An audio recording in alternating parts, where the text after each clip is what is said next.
डोंबिवली ईस्टला डोंबिवली जिमखाना ग्राउंडवरती सुरू आहे उत्सव 2024.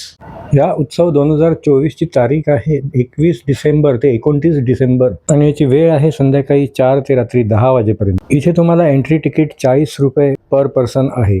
इथे आतमध्ये प्रवेश केल्यानंतर वी लव उत्सव असं सुंदर सुशोभीकरण केलेलं आहे. तर इथे भरपूर प्रोडक्ट्सचे स्टॉल्स आहेत आणि सेंटरला किऑस्क पण आहेत. इथे समोर लॉन आहे आणि त्या समोर सांस्कृतिक कार्यक्रमांसाठी स्टेज आहे आणि समोर प्रेक्षकांना बसण्यासाठी सिटिंग अरेंजमेंट आहे. पुढे इथे बालनगरी आहे आणि त्यानंतर मग इकडे फूड कोर्ट आहे जिथे तुम्हाला व्हेज आणि नॉन व्हेज विविध प्रकारचे सगळे फूड्स अवेलेबल आहेत. या उत्सव 2024चा संपूर्ण व्लॉग माझ्या आर्ट प्रमोद ह्या यूट्यूब चॅनलवरती आहे, तो तुम्ही नक्की बघा.